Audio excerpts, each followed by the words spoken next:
What's the interest of such norms for the philosophy of science in general? That's a really tough one. It's like, well, you have norms and expectations as a human being, and because of that, they have a determining influence on the manner in which you conduct science.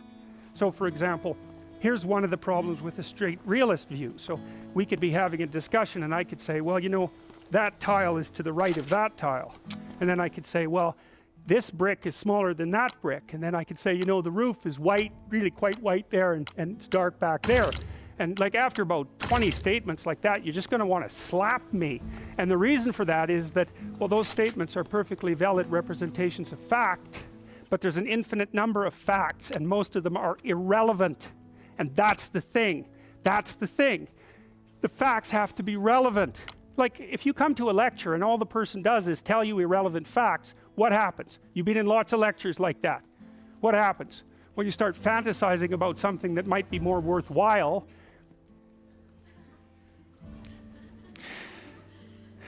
You know, or you go to sleep because your brain is a lot smarter than you are. It figures, hell, if all we're going to get exposed to here is an infinite number of irrelevant facts, we might as well have a nap until something important happens. So it's true. It's exactly how it works. Now this is going to get big. Isn't that what happens next? No. So, okay, so, and then how does the fact that the children think differently affect our presumption of fact itself? Children live in the world. They think differently about the world, but yet they survive. And so, well, I already mentioned a partial solution to that. Adults intercede, you know, around the edges, around the borders. Children do this all the time, so it's called referencing. And they do it two ways. So for example, if you're in a room with your child, maybe two, and a mouse runs across, the child will orient to it, watch it, track it. That's pretty much unconscious. And the mother, let's say, will do that too. And then the child looks at the mouse and then looks at the mother. And the reason is because the child doesn't know what a mouse is. And so then it looks at the mother to read from the mother's face, which is a projection screen of emotions, how to classify the mouse in terms of import. And if the mother is like all calm about it and gives the kid a pat, it's like, you know, okay, whatever, you know, not danger. That's what the mouse is first. Danger, not danger. It's way after that that it's a mouse.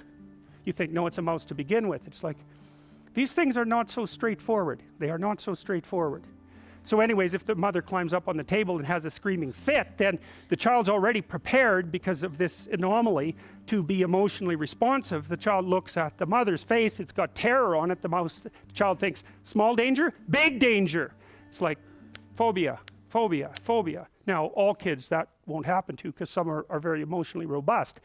But if their child's very high in neuroticism, trait neuroticism, the probability that they'll develop a permanent, semi-permanent fear of the mouse is extraordinarily high.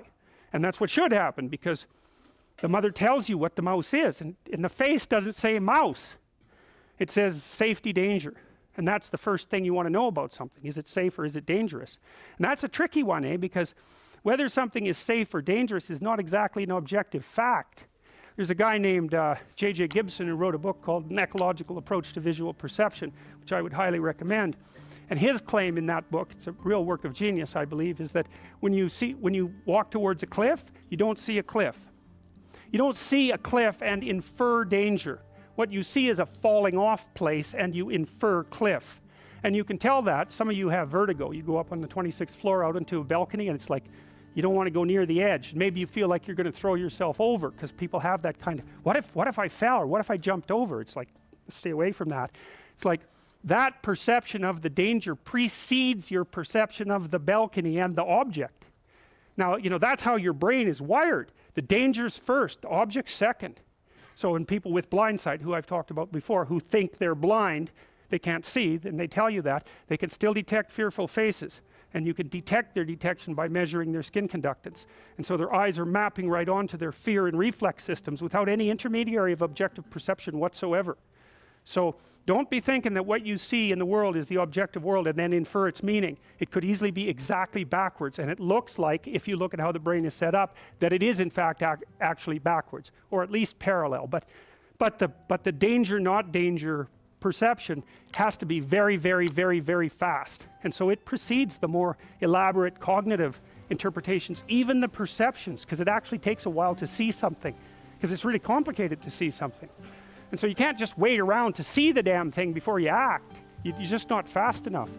So they say if you're a pro tennis player, the time it takes the ball to leave your opponent's racket to get to you is not long enough for you to plan any motor act. So what you're doing is you disinhibit the motor act by looking at the stance of your opponent and watching. And by the time they hit it, you're already prepared for the response. Because you're just not, it's coming at 120 miles an hour. It's like it's going 50 feet. You don't have the reflexes for it. So your eyes are making your body ready without, in some sense, without your conscious perception. You become conscious if you make a mistake, right? In fact, that's kind of what consciousness is for. It's like detect, error, fix. Detect, error, fix. That's consciousness. It's not plan what you're going to do next, although it's not that simple either. Other problems that Piaget was trying to address. Well, what are numbers? What does it mean for there to be space? What do we mean when we talk about time? How did we come up with that concept? What does speed mean? How do we know an object is permanent? How do we know that an object stays the same across sets of transformations? That's a very classic Piagetian problem. So let's say you give a kid a ball of clay and then you crunch it so it's now a cylinder. It's like, is that the same thing? Or is it a different thing? And the answer is, well, it's the same thing and it's a different thing, but there's something about it that remained constant across the transformation. And so one of the things that Piaget is trying to figure out is what remains constant across transformations. Because you might think about that as a real fact. Protons are like that, right? They remain constant across transformations, and so we assume that they're pretty damn real. And they last, I don't know how long protons last. I don't know what it is. It's some tens of billions of protons that sit right there in the cave. You know, so they last for a very, very, very long time across sets of transformations, so we can regard them as real. He was interested in why children play and why there are patterns in play and how that's related to dreams. And he was really interested in the fact that we imitate other people. And this is another part of Piaget's stagnant genius, in my estimation, because he was one of the early developmental thinkers who understood that our capacity for learning was not so much mediated by language as it was mediated by our capacity to use our bodies to represent the bodies of other people. And that's mind-boggling. It's a mind-boggling idea. So, you know, you hear monkey see, monkey do, but it's actually not true. They're not very good at imitating. Octopuses, or octopi, they can imitate, actually. So if you give an octopus a bottle with a cork in it and there's a crab in the cork, it can figure out how to get out the cork and snake out the crab. But if you get an octopus to watch another octopus do that, it'll learn to do it faster. Those things are smart, and partly that's because they're all tentacly, right? And so they actually have something they can do something with, like our hands. Here's our tentacles, you know. An octopi can operate in the world because they have tentacles. And you know, you hear about the superhuman intelligence of things like dolphins and whales. It's like, yeah, no. They're basically test tubes, you know. What are they going to do? Snout up a city? It's like, no, they're not going to do that. They can't manipulate the world. So whatever their intelligence is, it's way different than ours. Okay, imitation. So partly what you're doing all the time is imitating other people. All of you are imitating each other right now. You can tell, because look around. You're all doing exactly the same thing. So it's mass imitation, and that's really a huge part of social structure, is that we're constantly imitating each other. And so that means that your body and her body are very much matched physiologically right now. You're in the same state. And you can tell because you basically have the same expression. And as long as all you crazy primates, violent primates, have the same expression on, you can pretty much be sure that all of you are thinking and about to do approximately the same thing. And so you can keep that match between your desire / expectation and reality happening. And that's why we have a face, so that other people know what the hell we're up to. And that's why you're always watching people's faces, because you want to see what they're up to. And that's why you have whites around your iris. Gorillas don't. And so that's because I can see exactly where your eyes are pointing, because they're highlighted by that white. And I'm unbelievably good at detecting the precise direction of your gaze. And so if you stand on the corner and look up at buildings, other people will stand beside you and look up, because they think, well, that guy wouldn't be standing there pointing his eyes into the sky unless there was something of interest to a primate like me. And so this classic social psychology experiment, you'll get people gathered around trying to figure out what the hell it is that you're pointing your eyes at, right? Because that indicates intense interest in something valuable that I might be able to share or partake in if I can figure out what it is that you're up to. And so all your ancestors who didn't have nicely defined eyes, they all got killed or they didn't make it. And that's why you have these beautiful white eyes with this like colorful iris in the middle, so that you can tell what the hell you're up to. And they're more likely to cooperate with you, more likely to mate with you, and less likely to kill you, which is probably a good thing, all things considered. So, you know, if you look at the same thing that someone else is looking at, you're imitating. And one of the things that's interesting is that if you're looking at the same thing that someone else is looking at, and you have the same value structure, then your emotional responses are going to be very much akin. And you can tell that when you go to a movie and you watch the hero, and you embody the hero while you're doing so, and the emotions that you produce inside of you by imitating the hero on the screen enable you to figure out what the hero is going through, and you can learn from that. And so that's a very complex form of imitation, and we do that when we tell stories or we watch stories. And those stories are really complicated because, as we already outlined, they're not just factual representations of someone's action during a day. They're representations of the important things that the person did, the meaningful things. And so when you go see a movie, all you're doing is watching meaningful things, if the movie's any good. And you know that because, well, if the movie isn't meaningful, well then you leave. You're bored, right?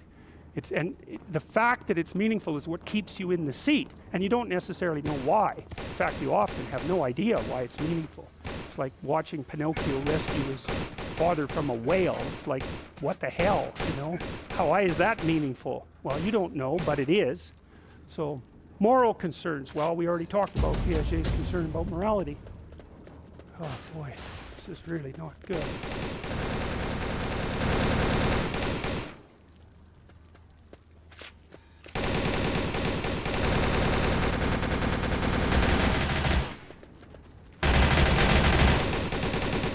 Okay, here's a proposition. Knowledge does not begin in the eye. Which means there's kind of two ways of looking at the world. There's more, but we'll start with that. One is that all of your knowledge comes from outside sense data. Okay, and that's kind of a behaviorist claim, and before that, it's an empiricist claim. And then the other idea is, no, that can't be right, because you have internal structures that enable you to look at the world and interpret it. And so some of those might be implicit, axiomatic, like the fact that you have two eyes, you look outward into the world, and that you can hear and that you can touch. It's like the fact of those senses isn't dependent on the empirical reality for those senses to manifest. It's already built into you. And people like Kant, for example, made the proposition that we had a priori knowledge structures and we could use them to interpret the world. And so it's different than empiricism. And so what Piaget is saying, well, neither of those are right exactly. It's not like you will learn everything from the world, and it's not as if you project everything onto the world as interpretation.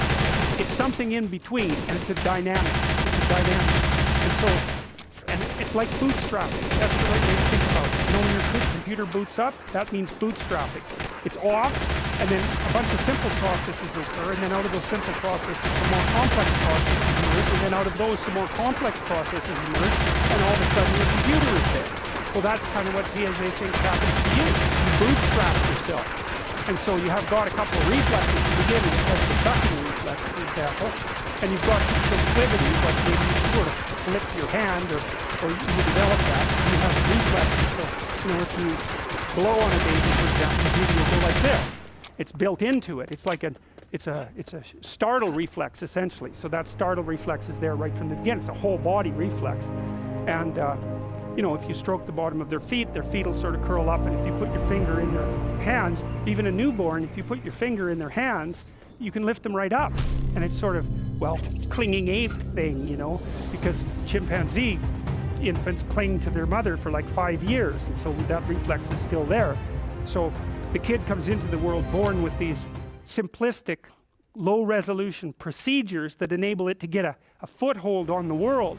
And then out of that, the child emerges. And that's, so the constructivist idea is that, well, it isn't like you have your head's full of fully developed axiomatic structures, and it isn't that you get all your knowledge from the world. It's that you have a bit of structure there to begin with that gives you a toehold on the world, and then you act in the world.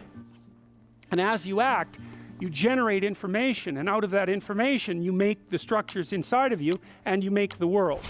That's a constructivist idea, is that you take whatever's there, this tremendous complexity, and you sort it into you and the world. And so that goes back to that William James idea about that initial chaos. And it's a hard concept to grasp, because that isn't really how we think. You know, we think that there's an objective world and there's a subjective world, and that the objective world is just there and the subjective world is maybe a subset of that. But that is not Piagetian presupposition. It's not a presupposition of phenomenologists in general, who we'll talk about later. But so here's one example of how to think about this in a sense. It's like, you know, you think, as Piaget said, you kind of think that your representations of the world are fixed. So we'll go back to the you're in a long-term relationship and the person betrays you scenario, right? So you've been with this person 10 years, you assume fidelity and faithfulness and honesty and all of that. You weave a shared narrative, you both inhabit that, it structures your existence and regulates your emotion. Then you find out that the person has not only betrayed you once but multiple times. It's like, okay, what you thought isn't what happened. But here's the weird thing, you see, because you interpreted the world obviously within the confines of that relationship, and you had an, you know, obviously you had an interpretation, but there was also a world. That's the world you thought you lived in. It's like, those were facts. Well, all of a sudden, those aren't facts. They're not at all facts. And so what happens? That's that descent into the underworld. It's like all of a sudden, what happens is that past that you thought was fixed now becomes this weird mixture of fantasy. Because you're wondering, well, what is it that happened then? And you're going to run through all sorts of fantasies. Some of them are going to be really dark about what happened in the state of the world and all that. And those are unconscious fantasies. And that's mingled inextricably with the world, right? Because you don't know the facts anymore, which kind of suggests that maybe you never did know them. And that's a pretty strange thing, because, you know, you're operating as if you've got this factual representation of the world, but it can be upended like that. And so that makes you think, well, what about these facts? Like, they're kind of hard to get a handle on, you know. And you see this a lot in courtroom situations, because of course what the court decides is what happened. And the answer is, we don't exactly know, because you can keep making the context of interpretation wider and wider. So, you know, maybe you bring your partner to court because they've betrayed you, let's say, and you're trying to get a divorce settlement predicated on that, but then they tell a bunch of stories about how you were just as miserable as you could possibly be, and that anybody with any sense would have betrayed you and never told you about it, because, you know, that's just what a normal, sensible person would do. And so then the question is, well, were you actually betrayed? And if you were, well, who was it that betrayed you? Was it your partner, or was it you? Or was it your bloody mother or your father who taught you to act that way? Who didn't you? It's like, it's a hell of a thing, because you can just keep altering the interpretive context, and within it the facts shift around. And then you might say, well, they're not facts. It's like, yeah, you can say that, but it's more complicated than that by a large margin. Anyways, so Piaget's notion is essentially that, well, this is how I interpret it. This is sort of, this is my thinking in some sense, but I'm offering it to you as a scheme for helping you understand Piaget. It's like Jerome Bruner, famous cognitive psychologist, said we seem to have no other way of describing lived time except in the form of a narrative. And a narrative, as far as I could tell, I think this is the same thing as one of Piaget's knowledge representations. As far as I can tell, there's a representation of you, and there's a representation of the future, and there's behaviors that you use to transform one into the other. And so when Piaget talks about, so this is kind of where the mind meets the body. That's how it looks to me. It's like you have a conception of you, and you have something you're aiming at, you want to have happen. Those are both representations. But when you act in the world, those aren't representations anymore. Those are actually actions. And so the mind transforms into body when you act out your notion. And that's sort of how the mind is linked to the body, as far as I can tell. And so what Piaget says is that the behaviors are built before the representation. So we're going to take a look at that. So here's Piaget's notion of assimilation and propagation. Whereas other animals cannot alter themselves except by changing their species, that's through Darwinian means, right? So what happens is a bear is a kind of solution to a set of problems, and they're the problems that the bear's environment presents. And the bear is just a bear, so it's sort of like bears were 10,000 years ago. And the only way the bear can solve a new problem basically is by generating new random bears, which is what it does when it reproduces, and hoping that one of those more random bears is a better fit for whatever random change might occur in the environment. That's the whole Darwinian issue, right? You can't predict which way the environment's going to go. And so what you do is you take your structure and you vary it, and you throw those out into the world. And some animals do that expensively, so they have infants that they have to program to that specific environment, but it takes a lot of investment. And some creatures do that cheaply, like mosquitoes. It's like they don't care for their kids, but they have 1 million of them. So like, who cares if 999,998 die? There's still twice as many of you as there were. So those are two different reproductive strategies. And you could think about all those mosquito offspring as new mosquito ideas in embodied form. And most of them are bad ideas, and so the environment just wipes them out. But Piaget's point is we do the same thing with our cognitive structures, and that's the thing that's so interesting about people, in some sense, that we've internalized the Darwinian problem. And so when you think about the future, what you're doing is generating a multiplicity of potential environments, and then you're generating a sequence of avatars of yourself to live in those fictional futures. And then you watch what happens as that avatar lives in each of those fictional futures, and if the avatar fails, you don't act that out. Bloody brilliant. It's brilliant. That's what our brain does. It's like it hypothesizes potential futures. It runs simulations and it kills them. And that can be really painful, but it beats the hell out of dying yourself. Or maybe sometimes you won't think so, because it really can be painful.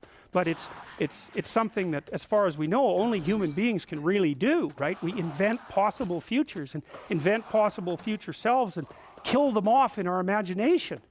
And that's what you're doing in an argument.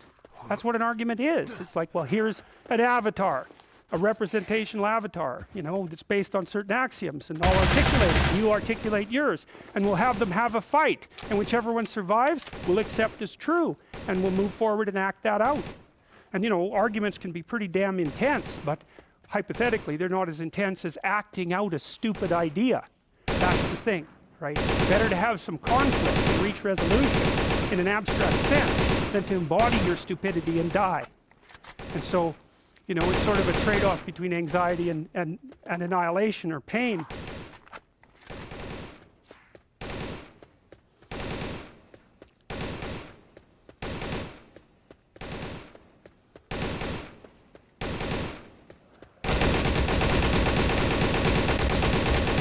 Whereas other animals cannot alter themselves except by changing their species, man can transform himself by transforming the world, and can structure himself by constructing structures.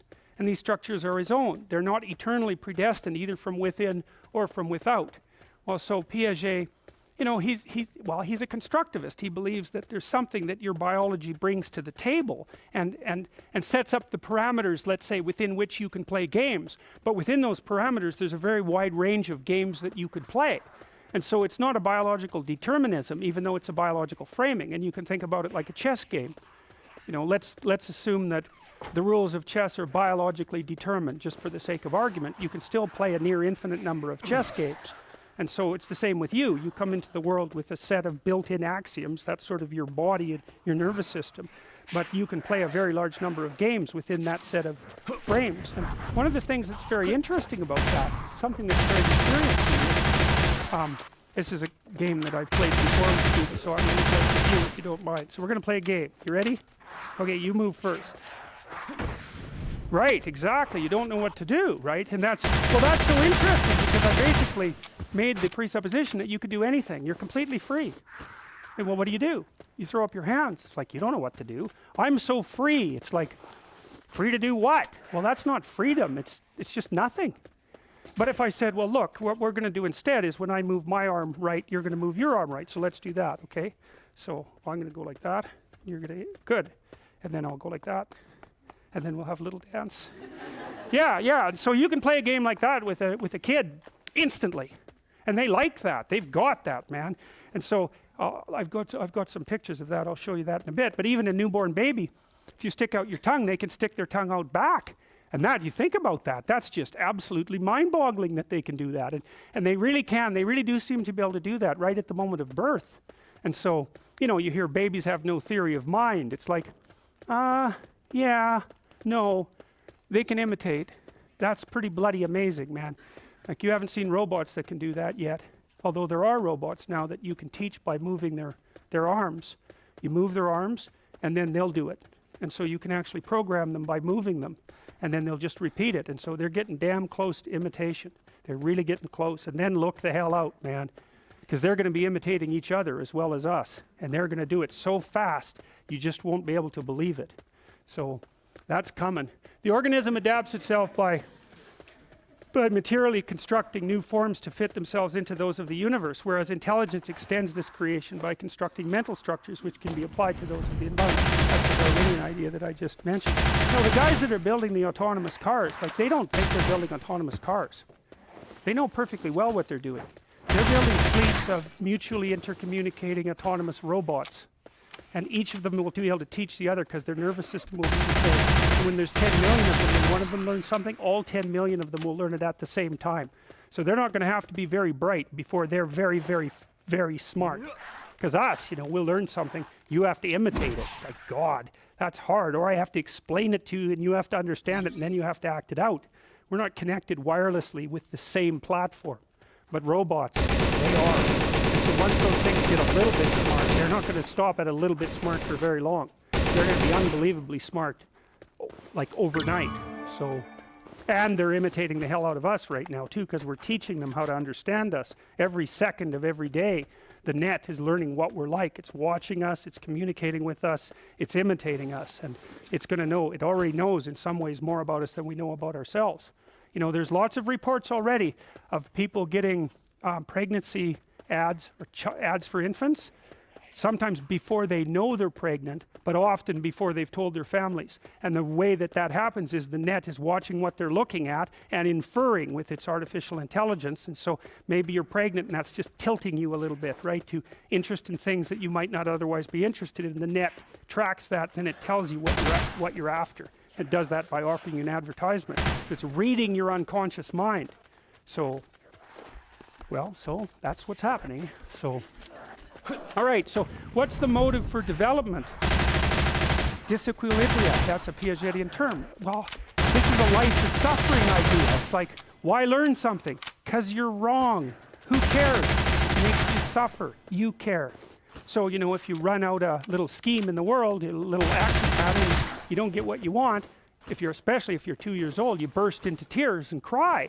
And why is that? It's because you don't know where you are and you don't know what you're doing. It's like time for some negative emotion. It indicates that you're wrong. And that's terrible in some sense, because it almost always means that to learn requires pain. Now, I don't believe that exactly, because people are curious, you know, and to go out and be curious and to learn new things can be very exciting. And so what it seems to be is that there's a rate of learning that's too fast, and that hurts you. That's what makes you cry. But if you get the rate just right, you're just opening up enough novelty so that you can benefit from the possibilities. That gives you a dopamine kick fundamentally. You can benefit from the possibilities without being overwhelmed by the unexpected element of it, and you can tell when that's happening. And this is one of the coolest things as far as I'm concerned. And I learned this partly from Piaget. It's like, you know, in order to withstand suffering, let's say, your life has to have some meaning. Okay, well, that means a bunch of things. It means that part of the way that you overcome suffering is by making the suffering into something meaningful. And I don't mean that metaphysically, I mean it technically.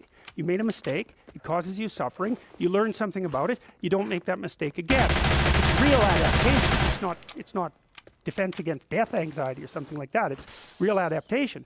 But more importantly, the reality that you learn through pain is the oldest reality, we'll say. It's really old. It's as old as nervous system. So you've adapted so that you've learned to transform your knowledge structures in a way that will minimize your potential exposure to future pain at a rate you can tolerate or maybe even enjoy. And so what's happening is you don't actually like being static. It bores you. But you don't like being thrown into chaos. It's like, no, a little bit of that's fine. What you want is you want to be opening up your knowledge structures on the periphery to transformation, voluntary transformation. That's voluntary exploration. And letting those things manifest a little bit of interesting chaos. And so you have a little, you put a little feeler out there that you're willing to let die, and it comes apart, and you gather a bit of information, it comes back together stronger. And you do that all the time if you're smart and you're looking for new information, foraging for new information. And that means you keep taking little bits of yourself apart and reconstructing them. And over time, that keeps you alive and active. You know, part of the reason you're alive is because you're dying all the time, right? All the cells in your body, like if they don't die, you get cancer, and that's it. You're done. You're a very, very tight balance between death and life at every single level, including the cognitive level. And it's not that fun to learn something because you have to kill something you already know in order to learn it. That's another Piagetian observation, because you're always interpreting something within a structure. And if that interpretation is wrong, even in a micro way, you have to kill that structure. And it's a biological structure. It actually hurts to kill it, but maybe you can generate something new in its stead. And if you get the dynamic right, like the rate right, then you find that exhilarating, not painful. And that's, well, you can tell when you're doing that. As far as I can tell, you can tell when you're doing that because you're engaged in the world in a meaningful way. And what your nervous system is doing is signaling to you that you're not in a static place, that's death. You're not in a chaotic place, that's death. You're balanced between the static and the chaotic such that the static structures are transforming at exactly the right rate to keep you on top of the environmental transformations. And so you're surfing. You know, in Hawaii, surfing was sacred. Well, that's why. It's like, can you tell someone how to surf? Well, you can't, because they have to go out there and dynamically interact with the wave. But they can stay on top of the wave. And that's what you have to do. And if you're staying on top of the wave properly, then it's exhilarating. And that's the kind of meaning that it rejuvenates you, literally. It makes you able to tolerate the suffering in life. And it's not metaphysical, precisely, because that is what you're doing at that moment. You're overcoming your limitations. And of course, that's what you have to do in order to know and to learn, because you want to be doing both of those things at the same time. That's what you do when you play a game properly. Your parents say, doesn't matter whether you win or lose. This is a Piagetian observation. It's how you play the game. What does that mean? Well, it means that you should play the game in a manner that increases the probability that you're going to be invited to play many games in the future. Perfect. So you master the skills of the game, but at the same time you master a set of meta skills, which is the skills that remain constant and cross-transforming sets of the game. And that's what it means to play fair. That's the bloody basis of morality as far as Piaget is concerned. It's so damn smart. You know, because you think all interactions have this game-like quality that's sort of bounded. But there are commonalities across all the games. And you want to extract out the commonalities, and you want to learn to inhabit the universe that's made out of the commonalities between games. And that's what it means to be a good person, roughly speaking. You know, it varies to some degree from culture to culture, obviously, because each culture is a game unto itself. But there's something that transcends that, that's the nature of games across game contexts. And you know that you know that, because you can tell the difference between a game and something that isn't a game instantly. Everyone knows, and it's not like there's only one kind of game. There's hockey, say, and there's World of Warcraft. So am I, so it's not surprising. So, but the fact that those things are very, very different in many, many ways doesn't stop you from identifying the underlying commonalities. You know their games, and they're like stories in a sense. So, and that's a Piagetian observation. Very, very So, why do you develop? Well, it's because your previous idea there, your previous frame, microframe, let's say, doesn't fit the circumstance. And so something happens. You go like this. What's up? Well, the world isn't what you thought, and there's something wrong with your own structure. This is partly what makes Piaget a pragmatist. You see, the pragmatists, American philosophy, William James and his followers, they knew that we had bounded knowledge. We don't have infinite knowledge. And so they thought, well, that means we can't really be right about anything. We're definitely wrong. And so how is it that you can operate in the world given that you're always wrong? And the answer is, you set up a procedure that has rules for what constitutes true within the procedure itself. So you play a game and at the same time you set up the rules. So you might say, well, is this joke funny? And then the answer is, well, do people laugh? Now, you can tell the joke. Do they laugh? And if the answer is yes, then it's funny enough. You've taken a particular definition of funny, you've transformed it into a local phenomena. And if your behavior matches the prediction in that local area, you say, well, that's true enough. Is it like transcendently funny? Well, maybe you'd have to tell it to 200 different groups of people to figure that out, but mostly it's funny enough so that when I predicted what would happen when I told the joke, that's what happened. And you don't predict it, by the way, you desire it. It's not the same thing, because prediction has no motivation in it, but desire does. And we're always motivated, always motivated. So, well, here's a way of thinking about the Piagetian system. So 2-year-olds, they're very chaotic. And they bounce between one highly motivated emotional state to another. And so the first thing that the 2-year-old has to do is get his or her act together, more or less inside. And so, you know, 2-year-olds still have tantrums and they still cry a lot and they still run around like mad being joyful crazily, which you have to train out of them right away because it's nothing but disruptive. And it's one of the most painful things about being a parent. It's like 90% of the time you're going, stop having fun. Stop having fun, you know, and then you turn into a teenager and your parents get what they ask for. And so, but because positive emotion is so impulsive and so chaotic, it's really hard to manifest it within a predictable environment. And so you're dampening down your child's enthusiasm non-stop. But it has to be regulated because happiness is impulsive and chaotic. And people don't like to think that because they think, well, we should be happy. It's like manics are happy, but they're maniacs. That's where the word comes from. Like they're just, it's not good. They're too happy, way too happy, like someone who's way too stoned on meth or on cocaine. And I mean that technically because they're very similar. They're very similar biochemical states. So, and cocaine produces happiness pretty much in its pure form. So does meth very rapidly. And so it's just not good. You know, you lose judgment. Happy people do not have good judgment. They're too happy. And you get dopamine. It's like, you know, it's like irrational stock market bubbles. Oh boy, it's always going to go up. It's like, no, it's not always going to go up. But that's what you think when you're happy. Anyways, the 2-year-old has to get all these motivational systems sort of hammered into one thing internally. Now, in some sense, from the Piagetian perspective, that happens within the child. He thinks of the child as egocentric, and that development takes place internally. And then it's not till the child's, let's say, about 3 that it can learn to bring its controlled unity into a unity with another controlled unity and make a game. That happens around 3.